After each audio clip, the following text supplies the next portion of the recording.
Muito boa tarde. A Faculdade de Medicina da Universidade do Porto acolhe hoje o lançamento oficial de O Fim do Mundo e Outras Lendas, obra póstuma de Martim Afonso do Redondo, heterónimo do professor catedrático jubilado da FMUP, José Eduardo Guimarães. O evento integra-se nas comemorações do bicentenário da FMUP, que arrancaram de forma simbólica no dia 25 de novembro e estendem-se até ao final de 2025, com a realização de um programa de atividades de caráter científico e cultural. Iniciando esta sessão, tem a palavra o professor Dr. Altamiro da Costa Pereira, diretor da Faculdade de Medicina da Universidade do Porto.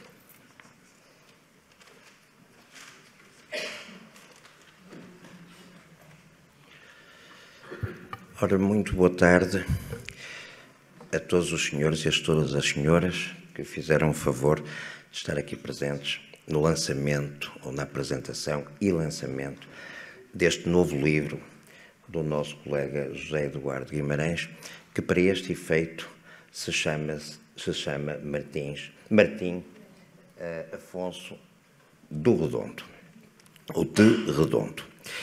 Ainda por cima está já a publicar uma obra póstuma. É claro que, obviamente,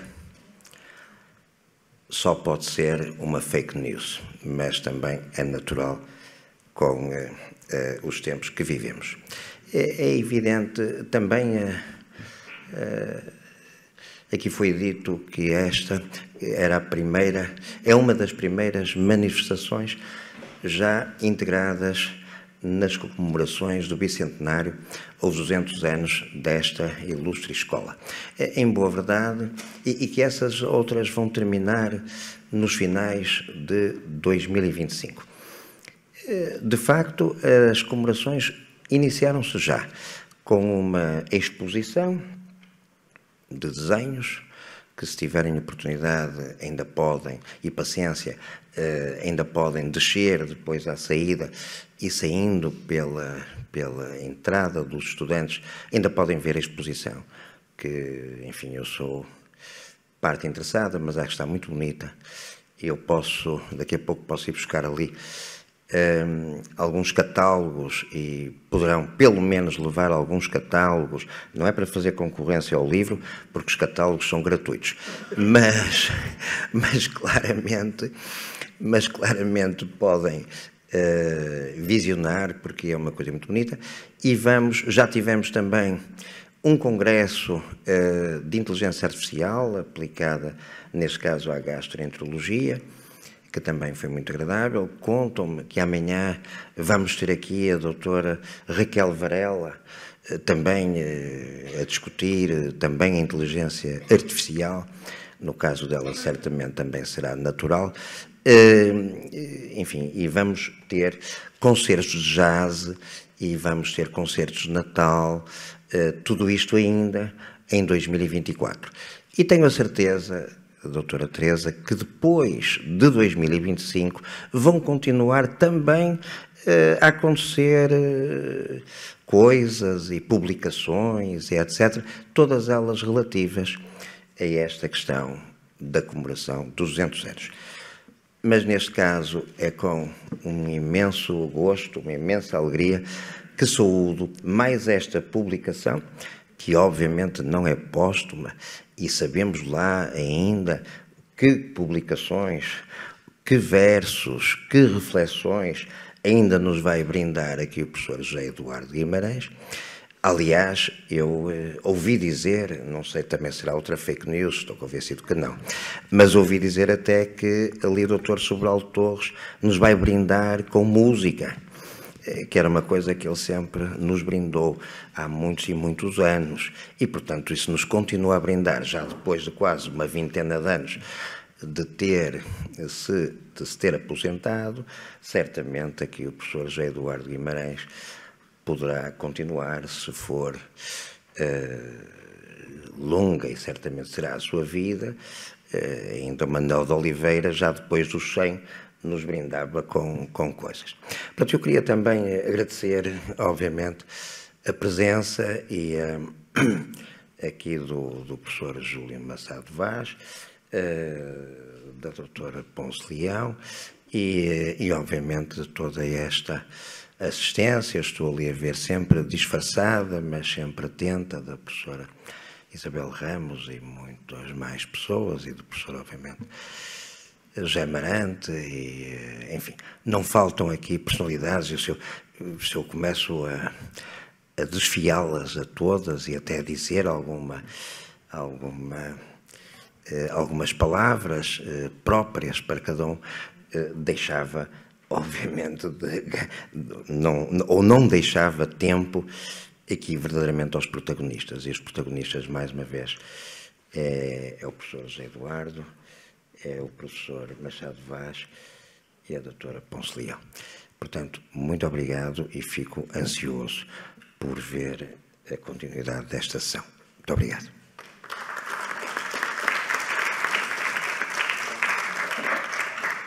Segue-se a intervenção da professora doutora Isabel Ponce Leão, da Universidade Fernando Pessoa.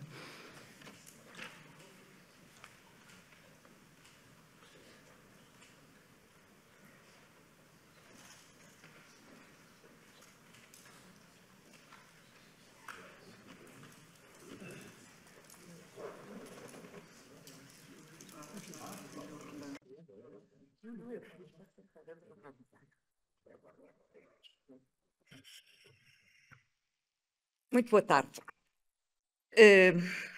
Eu estou aqui num papel muito ingrato, porque venho-vos fazer um ato de contrição. Eu pequei e agora preciso da absolvição. É que eu conheço já há uns tempos o Zé Eduardo e o Martim. E sei que eles nem sempre se deram muito bem. Houve encontros, houve desencontros, mas eles sempre superaram esses encontros e desencontros no seio de uma fraternidade e de uma cumplicidade extremamente grande. Este caso dual é óbvio que me apaixona, porque vejo claramente que há aqui uma necessidade de interlocutor dissimulada e, portanto, o Martim, neste caso, põe-se a jeito. Mas há também, ao mesmo tempo que há esta necessidade de interlocutor, há também a luta pela sobrevivência. E esta sobrevivência é entendida no seu sentido conotativo, naturalmente. Eu, em tempos, irritei-me com o Martim. Irritei-me e disse ao Zé Eduardo que acabasse de vez com ele, que eu andava a ficar incomodada. Não tive sorte nenhuma.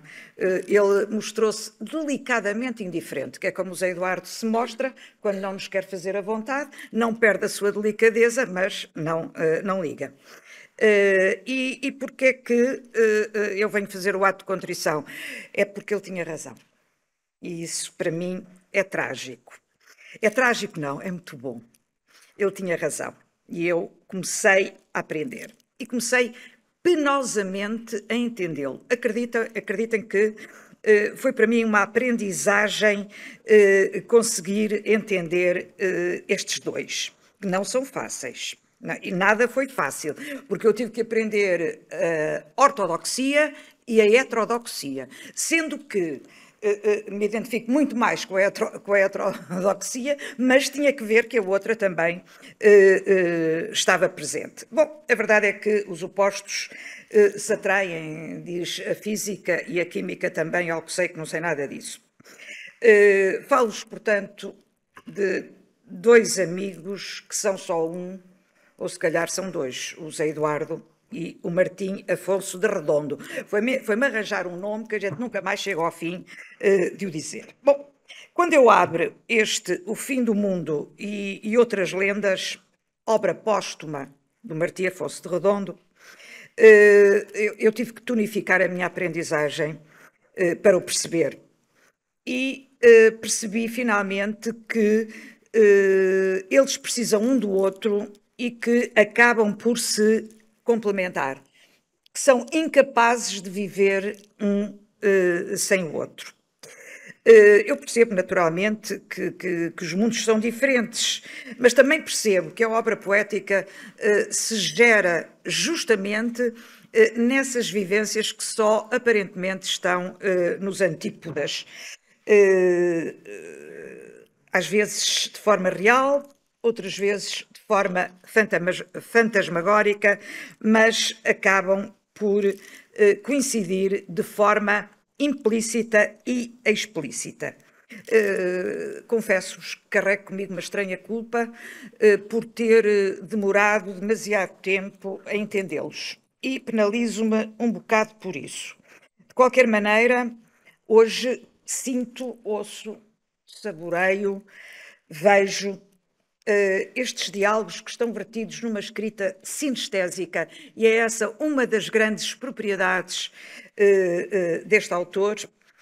E esta escrita diz do óbvio desdobramento que se preocupa com as finitudes e com as eternizações, e, sobretudo, com as angústias existenciais. E com as incógnitas que as angústias geram-se justamente, espero não estar a dizer asneiras, as angústias geram-se por falta de resposta, naturalmente, às incógnitas. A estrutura desta obra é de veras singular. Tem 6 partes, uma delas bipartida, que, afinal, configura um percurso que, direi, só aparentemente é pós-mortem, uma vez que me parece ser, antes de tudo, o caminho para esta obra, o caminho para uma eternização, ou para a eternização, obviamente que através da palavra poética. Eu sei que haverá o juízo final, sei que a síndrome da alma desaparecida, isto são títulos de poemas do Martim, comparecem, estão presentes, ainda que mais não seja que através do eternozoide procurado, desejado. E desconfio, mas não tenho a certeza, aliás, certezas é uma coisa que eu não tenho neste aspecto, que há um Deus indefinível, há um Deus enigmático, e continuo também certa, apesar do Martim não ir muito por aí, que esta exígua alma vai perdurar. Esta é a minha razão. Admito, com certeza, que haja muitas outras. A carta a J, que é uma carta que o Martim escreve a esse J, que eu acho que é este senhor que aqui está, não é ele, é o poeta que está dentro dele, vai suceder ao notável e pragmático prefácio de Manuel Sobrinho Simões. Dos parabéns, Sr. Professor. Grande prefácio. Eu vejo nele uma emanação confiante no cumprimento do último desejo do Martim. O Martim quer, de facto, um molho de poemas que deixou inéditos, quer os publicados, e só o Jota os pode dar à luz. Há aqui qualquer coisa que me põe no campo da expulsão. Nós, quando nascemos, somos expulsos do corpo materno. O Martim tinha necessidade de expulsar esses seus últimos poemas e confiou no pai. Não há Édipos aqui. E este seu último desejo expressa-se pela autocaracterização que ele faz de um pouco trivial mortal. Ele, sendo um mortal, procura essa tal eternização de que vos falei. E, portanto, eu, quando percorro a obra do Martim, estou a ler o Kierkegaard, estou a ler Dostoiévski, Sartre, Nietzsche, no fundo estou a ler a resolução de uma angústia que é, afinal, partilhada. Interessantemente, esta angústia não vai escamotear determinadas vivências felizes e que aparece expressa em rasgos de uma ternura fraterna extremamente grande, que demonstra a capacidade de fragmentação que está contida neste livro. Capacidade de fragmentação faz com que José Eduardo Guimarães e Martim Afonso de Redondo andem sempre a par, não sei se definitivamente, eu quero crer que sim. Portanto, 2 em 1, ou 2 em 2, como queiram, eles dirigem-se comparsas e vão, então, encenar a vida neste juízo final, que é um auto em 2 atos, em que a palavra poética acaba por reclamar a trágica ancestralidade de Ésquilo, Sófocles, Eurípides, mas atenção, não há cedências às formas antigas. Há sim a tragédia que pode por vezes, podemos por vezes depreender desta obra de Martim Afonso de Redondo. Porque pronto, o conteúdo é trágico, não é? É trágico porque há uma manifesta irresolubilidade a qualquer ser vivo, ou como lhe chama o autor, à fauna mais polimorfa.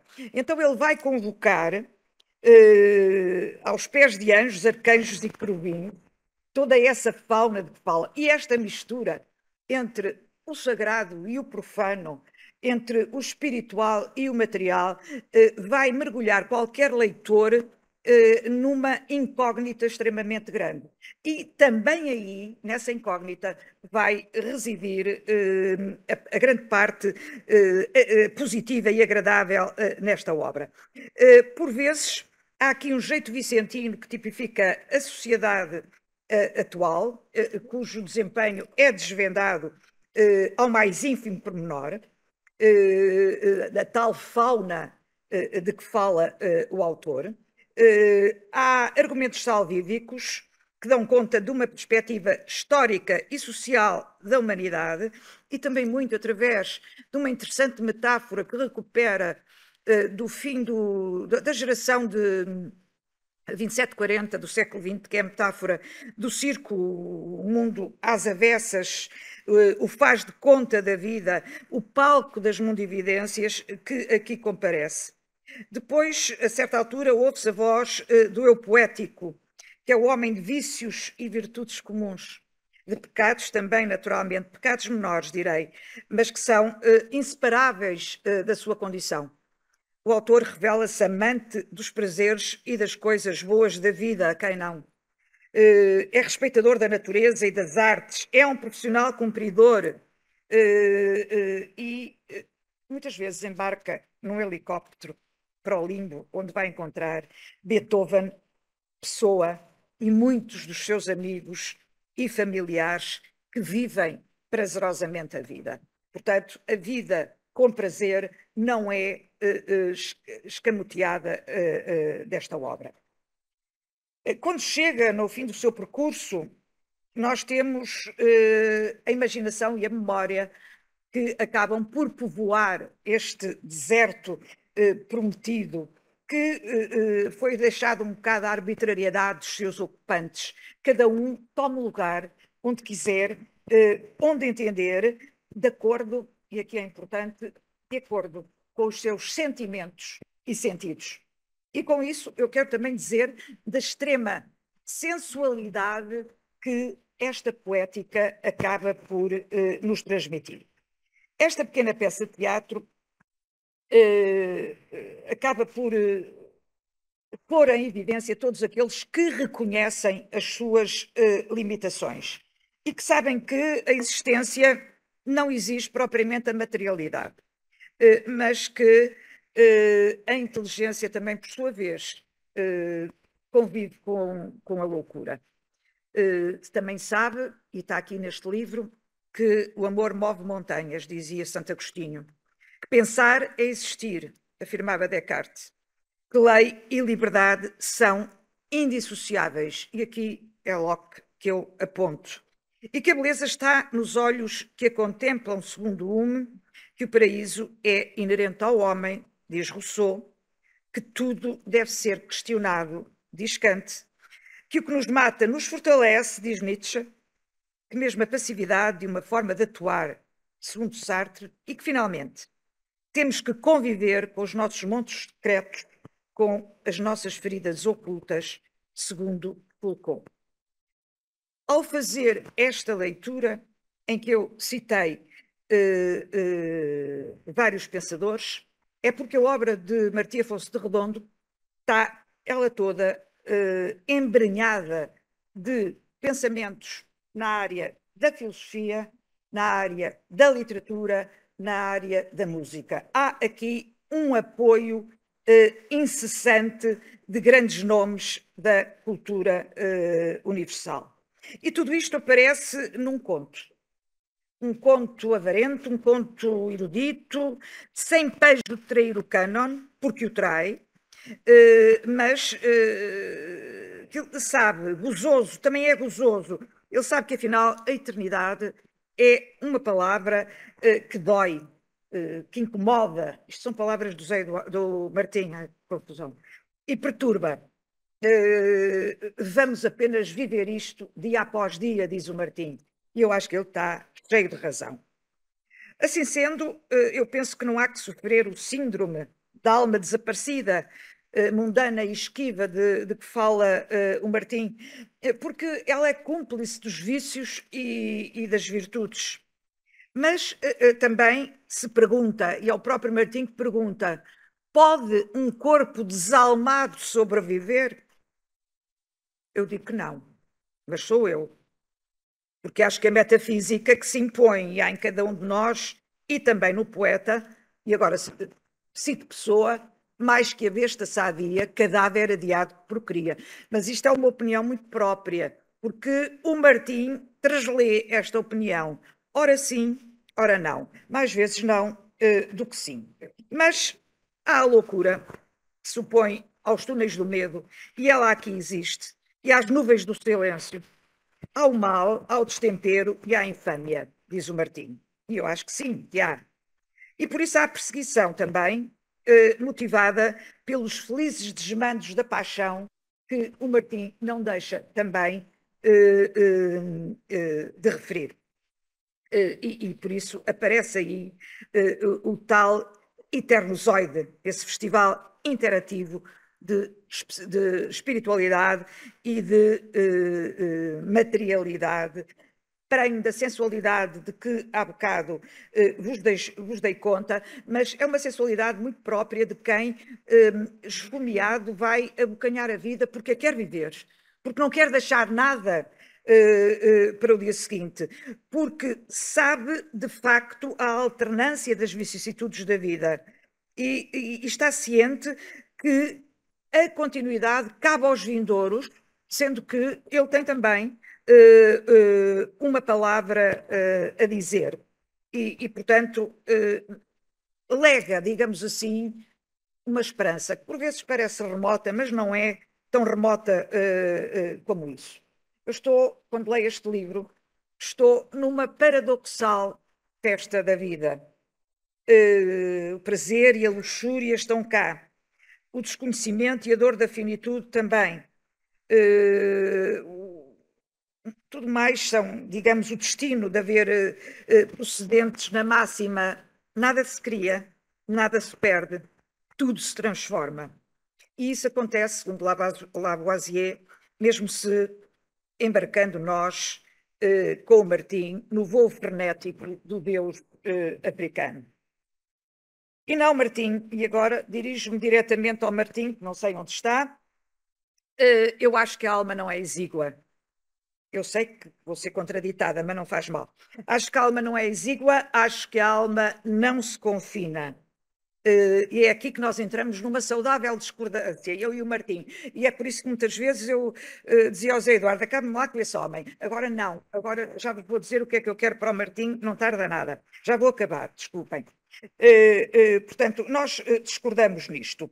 A alma do Martim continua nas palavras que deixou neste legado ao irmão pródigo. E continua nas ditas transformações de Lavoisier de que vos falei. E parece-me que está muito claro nesta obra que há um destino a cumprir.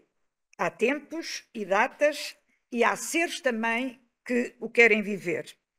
O Martim vai viver, vai continuar a viver, através de uma poética policromática, de ritmos vertiginosos que já aqui estão, e o Nené que o diga, de intertextualidades multímodas, onde se vislumbra pelo menos uma coisa, de onde vem e para onde vai. E também esta ideia de permanecer. Eu acho que o Martim permanece. O Martim permanece, quanto mais não seja no mar do seu nome. Também na infinitude de um carinho muito vivo e na aparente biografia de uma vida não contada.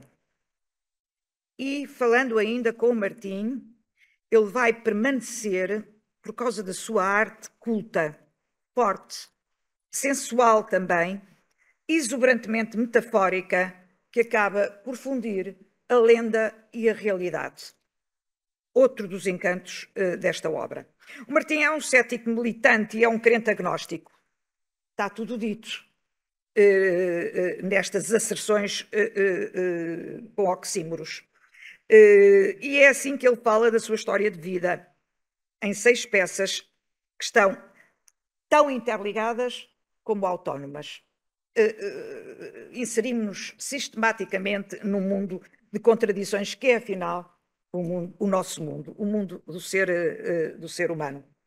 E estas peças têm uma função claramente pedagógica. Não sei se o Martim aprendeu, não sei se o Zé Eduardo aprendeu com o Martim, mas a função pedagógica está cá, inevitavelmente. O Martim é professor, sem ser professoral.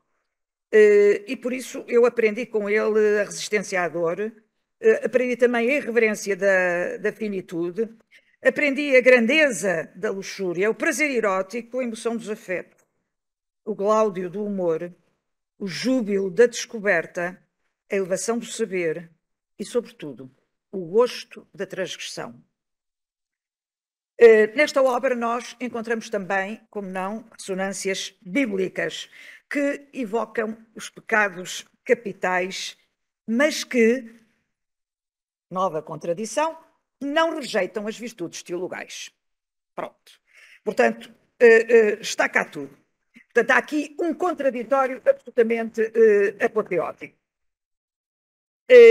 O Martim parte de um enorme intimismo que metonimicamente abre ao mundo circundante, envolvendo este mundo numa generosidade, numa partilha de uma cultura sólida que vai respirar músicos, escritores, filósofos, gastrónomos, teólogos, todos e mais outros que eu não disse, porque todos eles, por direito próprio, vão caber no eterno zoide aqui gerado, nesse Olimpo imaginário que o Martim batiza com este nome. Não tenho certezas de nada, estou-vos a passar uma leitura.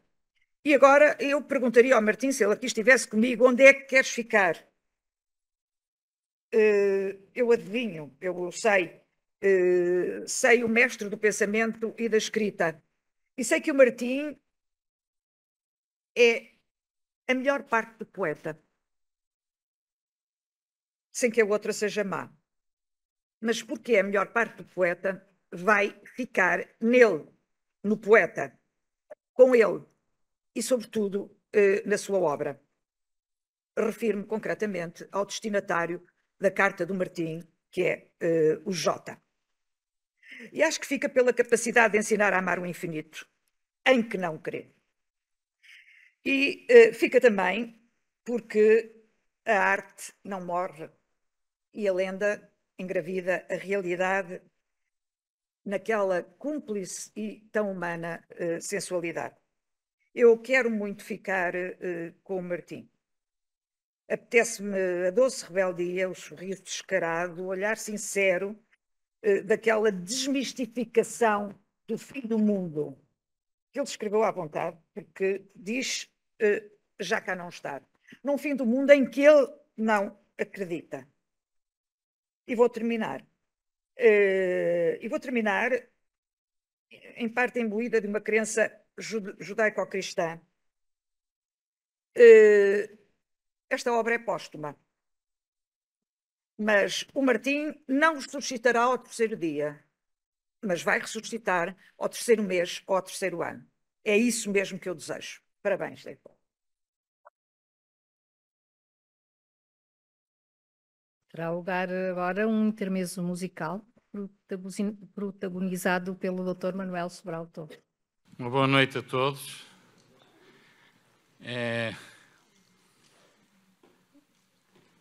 Um cumprimento especial à mesa, João Tamiro, professor Isabel, professor João Vaz, caríssimo amigo José Eduardo, que eu conheço há cerca de 60 anos, provavelmente, e que me desafiou a vir aqui. Para quem não me conhece ou já não se lembra de mim, eu estive aqui 30 anos a massacrar um pouco a paciência das pessoas, com alguns rigores jurídicos e jurídico-administrativos. E, portanto, é com alguma emoção, com uma mistura de sensações que eu tenho, porque vejo aqui muita gente de quem me lembro muito bem. O José Eduardo desafiou-me para musicar 2 poemas dele, mas eu não sou músico. Eu nunca tive formação musical. Portanto, sou exatamente o inverso daquilo que deveria ser. E ao pegar, ao conhecer o Martim Afonso, foi assim que eu o conheci, de uma ponta à outra. E preferi, no segundo ato, a escolha de 2 trechos, mas um deles eu não é musicar, mas vou dizê-lo, conforme eu o sinto no ritmo, porque aquilo que me saía era uma espécie de rap, e eu não gosto, quer dizer, nunca fiz, acho que resultava, talvez, para quem gosta, mas não gosto de hip-hop, não gosto de rap. Para quem tiver o livro e quiser seguir, é a página 67. Um exercício que fatalmente me seduzia era levantar voo e planar a uma distância não mais que exígua do solo, uns 8 ou 10 metros, porque tinha vertigens. E ficava quedo lá no alto a observar as pessoas e as coisas, e as bicicletas, e os peixes a saltar fora d'água, e sinalizava aos pássaros vizinhos que estavam mortos de inveja por eu conseguir ficar suspenso no ar, sem hipérbole, sem bater as asas, um esforço quase intangível. Foi aí que a vi, magnificente, formidável, a sulcar a superfície do lago com o véu a rasar a água. Deixava no rasto um trajeto escandecido povoado de 1000 libélulas e de uma poeira de ouro que o enchia de brilho e cintilação, de amálgama com azul celestial.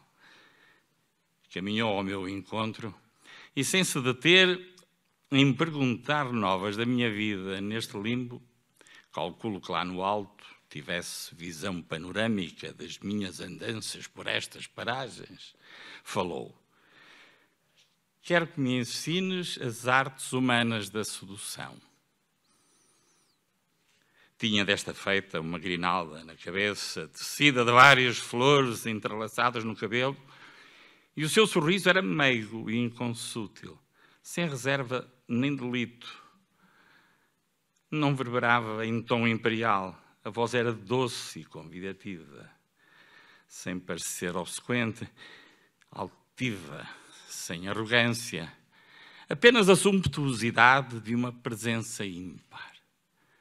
Vênus ou Valquíria desta deusa, certamente, tal era o fulgor dos seus olhos e dos seus lábios, a seda dos cabelos e o acetinado da pele, as mãos que no dia do juízo dardejaram coriscos sobre a tropa maldita dos revoltosos fanáticos, eram afinal deliciosamente esguias e eternas.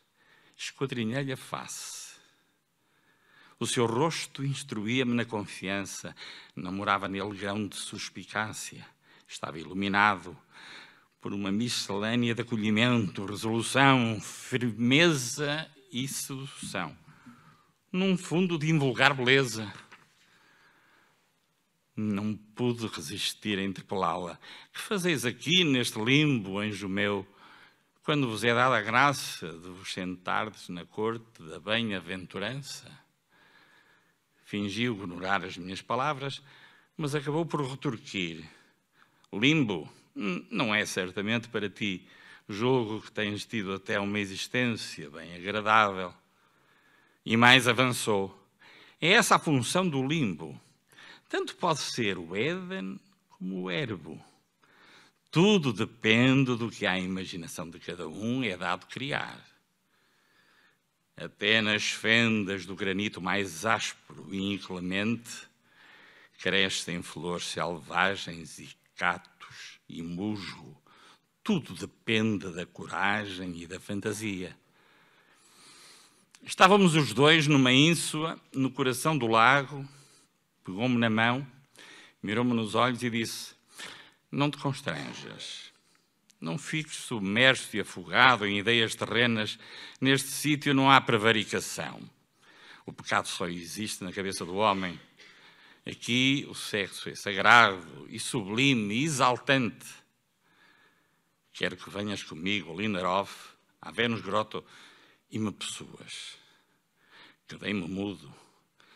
Seria vão reciprocar e para tal minguava-me o ardor.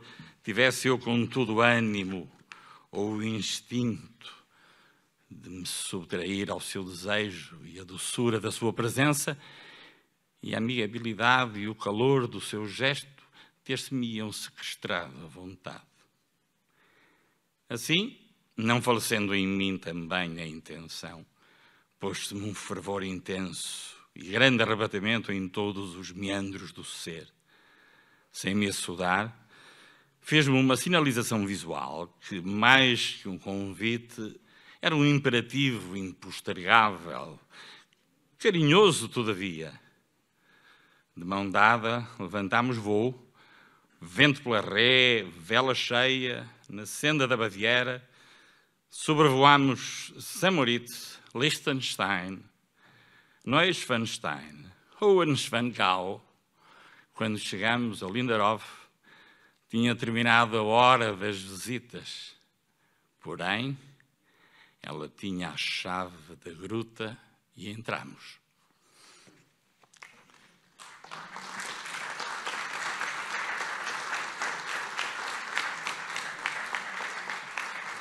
Parabéns, Eduardo. O outro tema é uma criação de um recorte musical que eu compus, que eu procurei encontrar, ou melhor, eu descubro o que existe nas palavras. Eu acho que já lá está.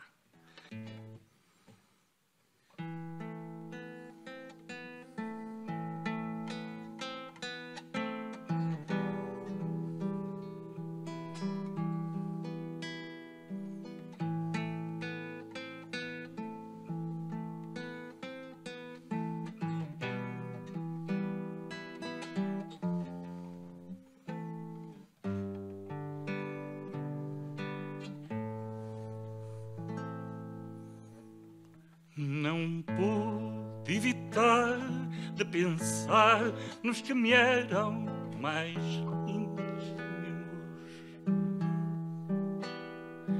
Não pude evitar de pensar nos que me eram mais íntimos. E eles tão simplesmente vieram de sopetão ali na minha frente, ali tão simplesmente.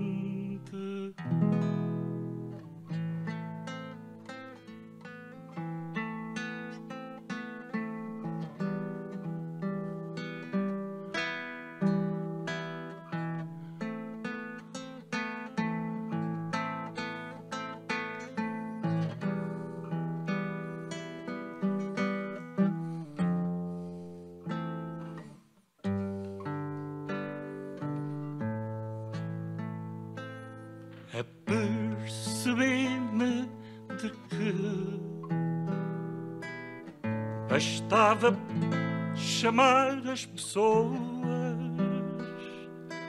ao pensamento para elas terem vida passarem a habitar e passarem a habitar o meu novo ar. Não pude evitar de pensar nos que me eram mais íntimos.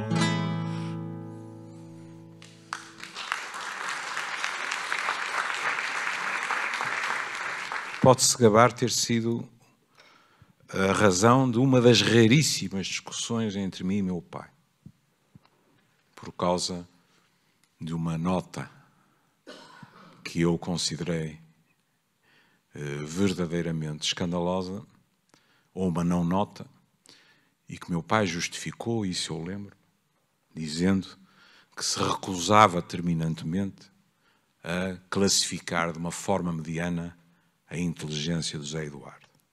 Devo-vos dizer que o caminhar da idade eu percebi melhor a posição dele. Naquela altura, como é evidente, era algo que eu não podia aceitar.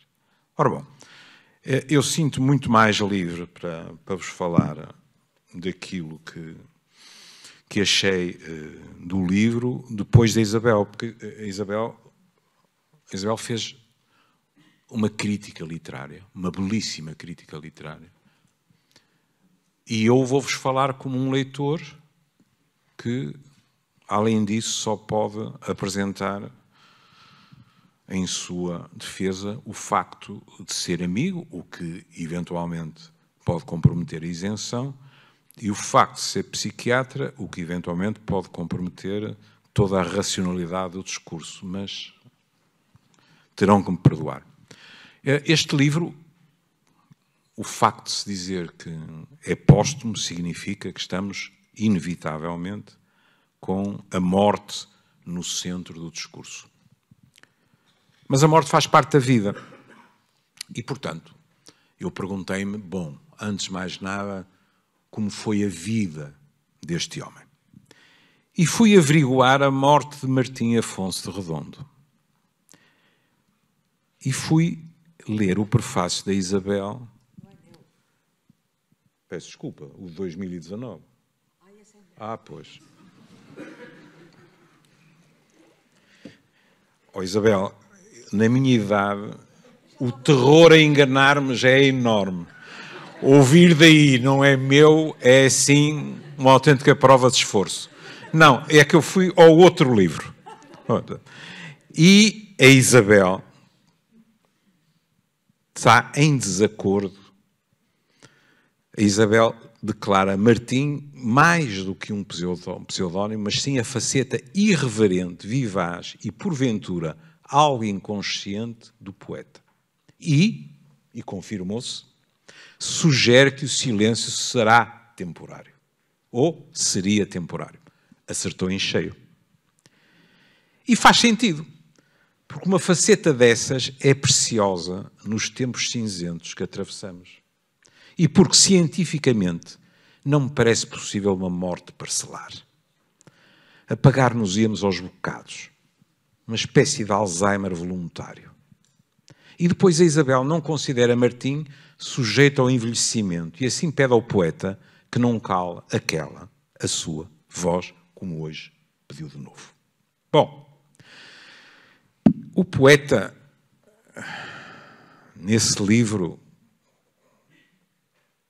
começa logo numa toada muito judaico-cristã, porque se diz que Martim sucumbiu aos seus vícios complacentes e à desregra da sua vida que nunca, apesar dos múltiplos avisos, abandonou.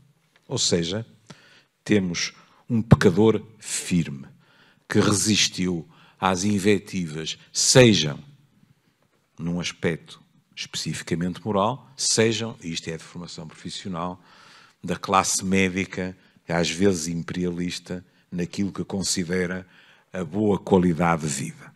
Ou seja, moral e medicamente mereceu partir. Fez o que era necessário para morrer. E aqui, tendo eu a idade que tenho e pertencendo à geração que pertenço, tive um pensamento perverso e disse para mim próprio: nem todos podemos ser Keith Richards, não é? E, portanto, fazendo todas estas asneiras, haveria a morte. O poeta admira-o por só querer viver, escrever e amar. Mas não só por isto. E por ter muitos mais amigos que o chorarão mais do que o seu testamentário. A admiração deixa adivinhar uma ponta de inveja. Se a Isabel tiver razão, o poeta decidiu castrar-se, sacrificando a parte mais viva dentro de si. E machista. Vejamos a descrição. Cito: e transmitia-lhes liminarmente, de modo dissimulado e discurso astuto, mas com olhar categórico e penetrante, o seu intuito de tomar posse delas. O que para uma mulher desarmada ou tendente a acolher o ímpeto varonil pode ser a primeira etapa para sucumbir. Até um elogio fúnebre, por politicamente incorreto, pode ser cancelado por obscuras razões. Este escapou. E a poesia de ambos é tão diferente. A de Martim, a da felicidade. A de José Eduardo Guimarães, a da angústia. A de Sísifo. Que talvez melhor, diz ele, mas resta pouco tempo para isso. O que esperaríamos então? Um silêncio tímido ou o esforço de melhorar de José Eduardo Guimarães? Em vez disso, milagrosamente, qual baú de Pessoa, mas não Fernando, surgem versos póstumos. Prefaciados pelo professor Sobrinho Simões, cuja excelência na área da anatomia patológica pareceria indicar uma certidão de óbito de Martim, que assegurara não se suicidar, mas apenas desistir. O que, permitam-me o parênteses, muitas vezes é a forma mais deprimente de morte. O professor Sobrinho Simões, diga-se passagem, com assinalável má educação, contraria a Isabel. Para ele, Martim envelheceu mesmo. Em contrapartida, também ele fala num registro judaico-cristão. O pecado não mora ao lado da sua prosa, mas incrustado nessa prosa. A gula, a luxúria, a ira, a inveja, o ciúme. E talvez receoso do sobrolho franzido do Jaime Milheiro, jura-se ignorante no que a alma diz respeito, embora a aproxime da paixão. Não por acaso, na carta deixada ao Zé Eduardo, Martim afirma ter tido sempre uma enorme paixão pela vida que amiudadamente exorbitava de si. A importância dada à paixão é tal para Martim que lhe dá o direito de exercer um julgamento moral. No primeiro ato do juízo final, uma superiora é lançada no inferno não por ter tido relações sexuais com o seu prior, mas por o ter feito de um modo frio e guiada pela ambição. Uma paixão verdadeira ter-lhe valido, quando muito, 20 séculos de purgatório. Pese embora me agradasse debruçar sobre os critérios de entrada no céu para todo o tipo de personagens, não deixei de notar, por exemplo, que enquanto Pessoa e Beethoven estão numa realidade alternativa, Mozart entra diretamente e isso levar-nos-ia longe. Mas, dizia eu, sobre os critérios de entrada no céu para todo o tipo de personagens, incluindo os professores universitários. Ainda há esperança para alguns de nós.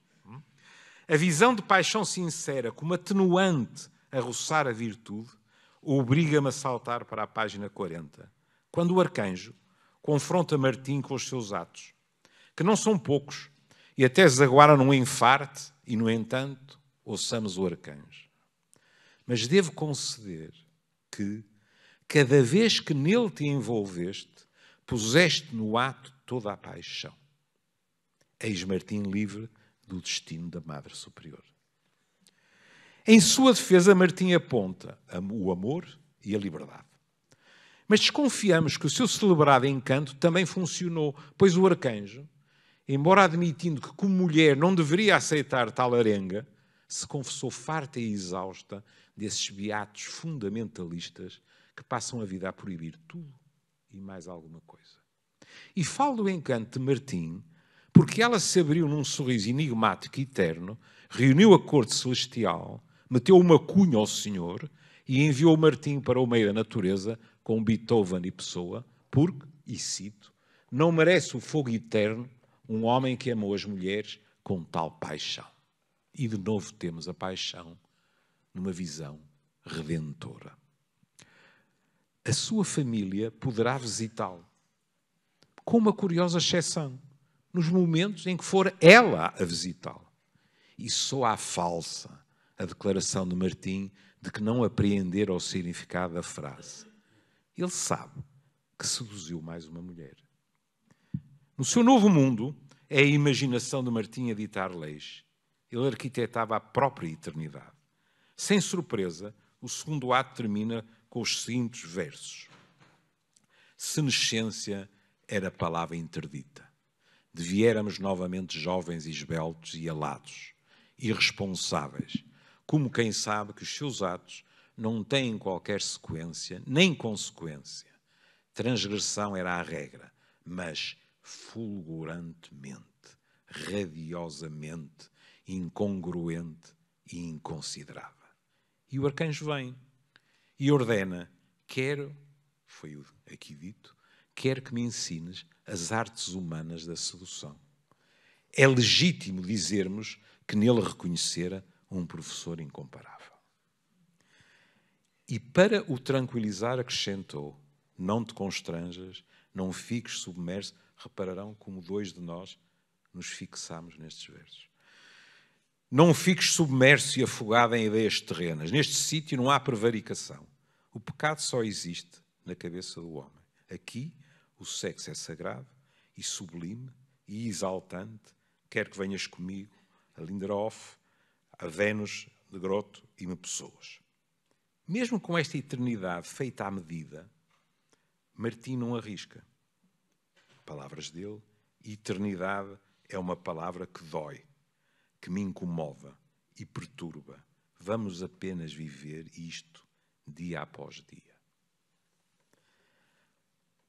Poderíamos quase afirmar, mais vale uma vida na mão que um paraíso alternativo a voar.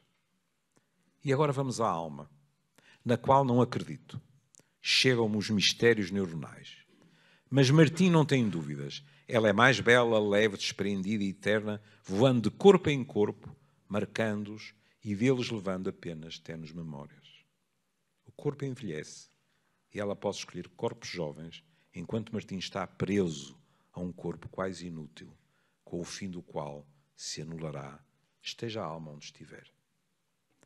Mas até ao fim persegui-la-á. Cito, não consigo viver desapaixonado. Eternozoide é de novo a celebração da paixão, sinónimo de vida. Meu Deus africano faz lembrar a horda primitiva de Freud, a revolta contra o Deus Pai, que se arroga o direito de possuir todas as mulheres e pela primeira vez é desafiado a provar a sua existência, voando. E termina regressando à alma. Exigo a alma minha, que em tão exíguo tempo se confina. E aqui, a angústia de morte apodera-se de Martim e leva-o à incoerência pessimista, pois não tem dela uma visão essencialista que a liberta da morte física e lhe oferece abrigo noutros corpos? Ou o inconsciente Martim leva-o a negar essa traição e prefere que acabem abraçados? Seria uma forma de não abrir mão da paixão. Quem sabe se o juízo final e o seu destino são mais reais do que Martim pensa. Não sei, e por isso deixo Martim sem certezas. E rumo eu também à incoerência. Pelo Zé, declaro-me crente na alma. E peço-te que não caias no erro de confundir a sua dimensão e o tempo de vida. Algumas poderiam ser eternas e passar despercebidas ou provocar o nosso enfado. Outras brilham, ardem e são inesquecíveis.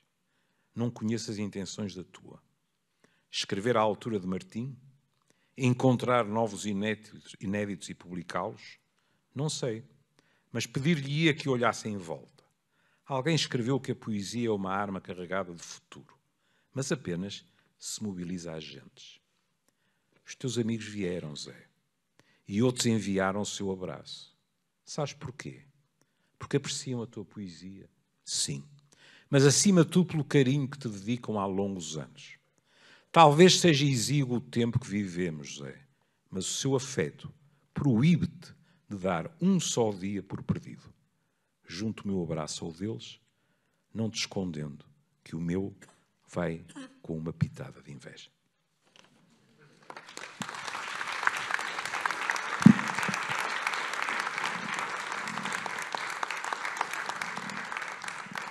Meu amigo Júlio, e continuar sentado. Eu tenho uma desculpa adicional, que é o joelho ainda não está completamente, o joelho sobressalente ainda não está completamente operacional, de maneira E o ano enfilados também.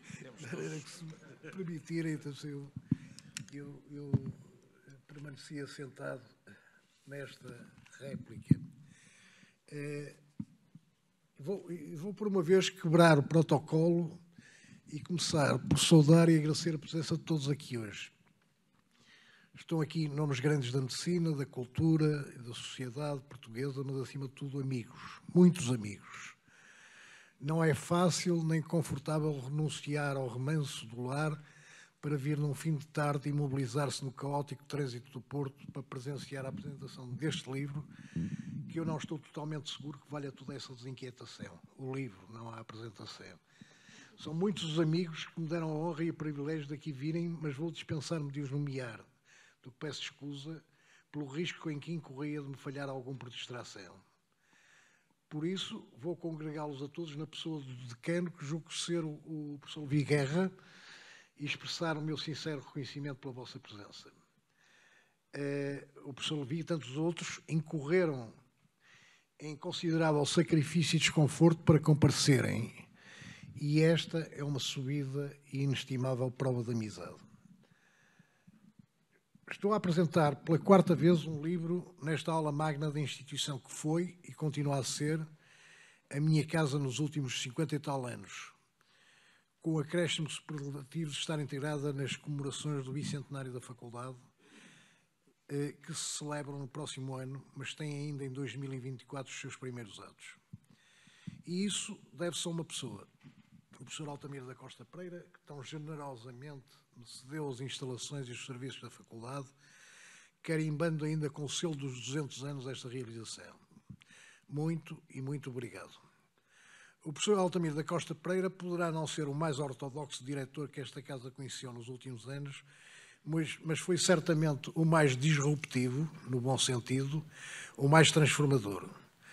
Tem-lhe dado um impulso simultaneamente regenerador e provocador em múltiplas direções e sentidos, sem receio de arriscar ou temor de perder, imprimindo-lhe um cunho de modernidade e de inovação. A FMUP é hoje mais respeitada e a ele o deve. O seu antigo mentor, o professor Pinto Machado, certamente sorrirá lá do etéreo lugar onde se encontra ao ver o percurso deste seu sucessor. Nunca será demais expressar-lhe aqui o meu reconhecimento. O reconhecimento que estendo à doutora Olga Magalhães e à doutora Teresa Duarte, com a sua competência e gentileza usuais, puseram de pé esta cerimónia. Quando a obra se faz na escritura, é mistério ou não, dependendo da filiação ou crença de quem procria, batizá-la. E um batismo carece de padrinho. Foi assim, a exemplo daqueles casais modestos que pedem aos patrões que lhes abençoe o filho, que pediu ao professor Sobrinho Simões que assumisse esse encargo de apadroar a obra. O que ele fez com inusitada brevidade e notável idoneidade, como é seu timbre, mas com uma generosidade que ultrapassou o magnânimo, dizendo de mim e dela coisas que são manifestamente excessivas e que inclusivamente me embaraçam por estimar que quem vai ler o livro não encontra lá as venturas que ele proclama no prefácio. Como sei que nas suas lides académicas ele é habitualmente mais severo nas suas avaliações e análises, só posso tomar esse excesso e longanimidade a expensas e, como fruto do viés da amizade, tenho o privilégio de ser destinatário. Todos conhecem o professor Sobrinho Simões e tudo o que dissesse a seguir da sua figura e do seu trajeto só teria como resultado minorá-lo e apoucá-lo, dado o sobejo reconhecimento que a sociedade faz dele. Portanto, não vou fazê-lo. Queria apenas agradecer o soberbo prefácio e, acima de tudo, a amizade. E assinalar que ele veio a esta apresentação invisível sacrifício físico pela mera razão de não querer falhar a um amigo. Mas o fim do mundo e outras lendas tem igualmente uma madrinha. Madrinha que, embora não tenha acompanhado a criação, providenciou o conselho e alvitre durante a gestação da obra e é testemunha do seu nascimento, a professora Isabel Ponce Leão. A professora Isabel Ponce Leão é um nome grande das letras portuguesas, como recentemente se comprovou pela sua História Global da Literatura Portuguesa, obra de grande fôlego, pesquisa, ensaio e abrangência, feita em consórcio com outros nomes ilustres. O fim do mundo e outras lendas não era merecedor do ensaio que ela elaborou, nem em dimensão, nem em substância, embora não desmereça a autora, contudo. É por demais reconhecido o seu domínio da crítica literária e, por isso, não é de estranhar que o tenha feito com brilhantismo. Mas era difícil adivinhar que o fizesse chegar a um zénite como aquele com que nos brindou. Muito obrigado, Isabel, por tudo, pelo estímulo, pelas sugestões, pelo parecer, sempre por mim considerado e, finalmente, pelo ensaio e pelas suas palavras e o afeto sempre presente, de tal modo que eu até lhe desculpo a blasfémia de introduzir nomes da literatura num ensaio que me é dirigido, como se houvesse alguma coisa a ver entre essas pessoas e eu. Finalmente, uma palavra para o meu querido amigo e colega de curso, Júlio Machado Vaz. O Júlio, eu não ia falar disso, mas ele falou aqui de uma questão que eu já agora vou explicar. Eu só chumbei a uma cadeira no curso de Medicina, e essa cadeira foi Bacteriologia. Bacteriologia era a cadeira do pai do Júlio. E eu, inconscientemente e irresponsavelmente, fui muitíssimo mal preparado para o exame da cadeira. E fui chumbei e foi uma grande lição. O professor Júlio Machado Vaz, para quem a maior parte conhece, nós estamos aqui cheios com tanta gente do nosso curso e próximo, portanto, conhece bem a figura do professor Júlio Machado Vaz, que era um homem de cultura, além de ser um médico e professor de medicina, era um homem de cultura. E era uma pessoa afável, era uma pessoa que não agredia ninguém. E é verdade que ele me deu uma grande lição nesse dia. É que eu podia ter passado com uma nota fraca, porque ele não chumbava ninguém. Mas deu uma grande lição de que nós nunca nos devemos contentar com a mediocridade. Assim foi, eu fui lá em outubro, tive 18, fiquei satisfeito e foi, de facto, uma grande lição na vida. O Júlio, além de ter sido o melhor aluno do curso, é um comunicador nato, um brilhante transmissor de ideias, não só no campo que lhe é mais caro, o da sexologia, mas nos vários domínios da vida. É capaz de dissertar de modo sério, de charlar com graça, de interpelar, de objetar, de retorquir, de propor e de propositar, sem cair no discursivo, sem ser expletivo. Também aqui me atravessou a dúvida se ele estaria para aturar esta serôdia e a minha tentação de poetar, e por isso vacilei e tergiversei antes de lhe pedir para arguir o meu livro. Porém, simpaticamente acedeu a fazê-lo e o resultado foi a brilhante réplica que ele ergueu. Estou certo que o fez, pelo menos em parte, por essa quente memória do tempo em que tínhamos nos olhos o brilho do abismo e a longura de quem parte sem destino. Portanto, resta-me igualmente agradecer-lhe os cumes, o fastígio que nos transportou e a que naturalmente seria despropósito de redarguir. Com 3 amigos a expender sobre o livro, é tentadora a ideia de que a parcialidade e o enviesamento de quem me estima se anteponha à objetividade que uma análise fria carece. Por isso, decidi consultar algo ou alguém de quem não se pode suspeitar falta de imparcialidade ou qualquer tipo de arbitrariedade, a inteligência artificial. Assim perguntei ao chat GPT: já ouviu falar do livro O Fim do Mundo e Outras Lendas de Martim Afonso Redondo? O que pode dizer-me sobre ele? E a sua outra resposta foi a que se segue. O Fim do Mundo e Outras Lendas é uma obra do autor português Martim Afonso Redondo, que reúne uma série de contos e lendas. Publicado em 2011, o livro é conhecido por sua abordagem criativa e imaginativa, misturando elementos de fantasia com temas universais e questões contemporâneas. Tal e qual. E depois estende-se por mais 7 parágrafos de prosa fecunda que me deixou speechless, mas a que vos vou poupar.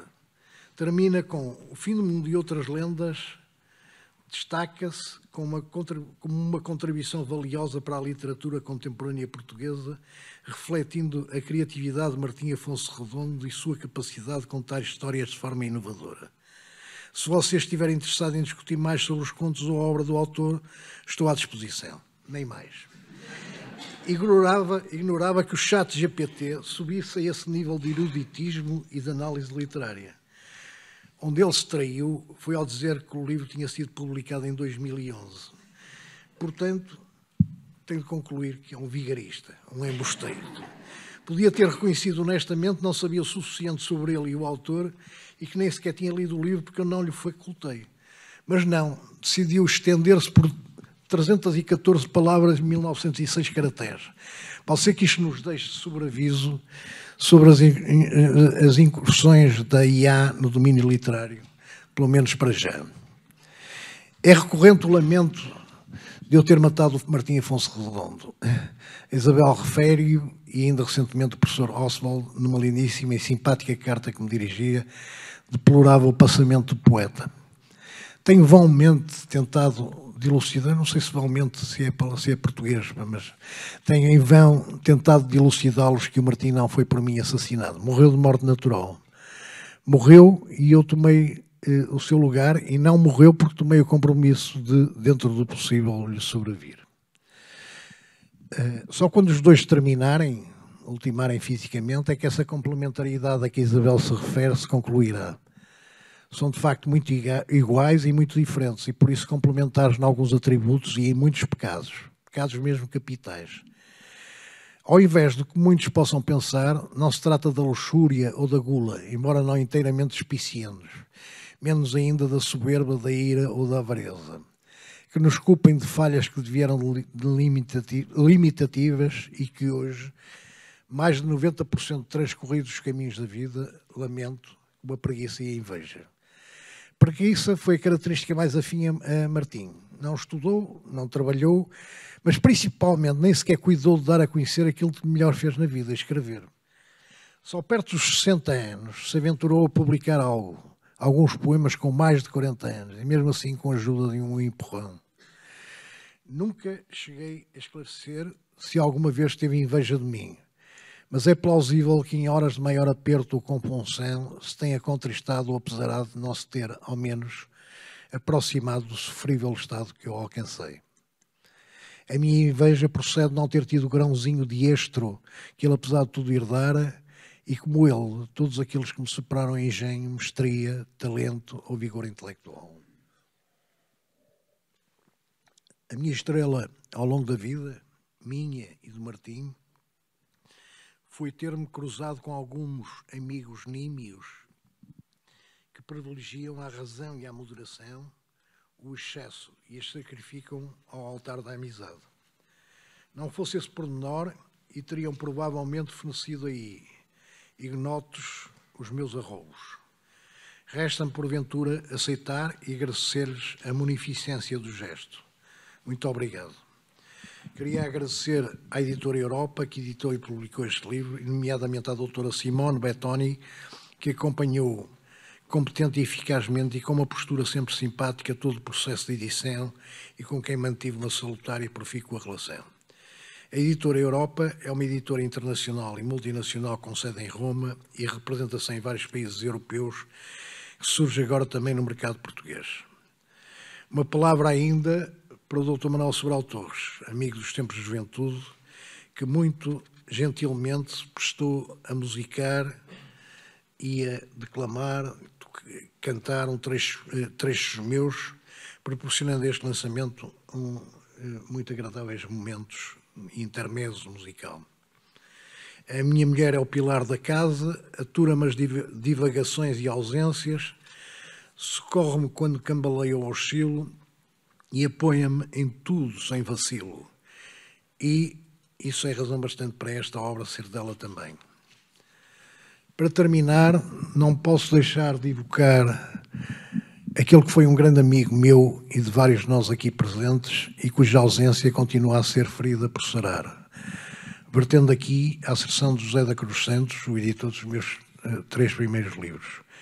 Porque a amizade é o mais belo lugar da terra. Saudade de Miguel Veiga, Pelixa. E muito obrigado a todos.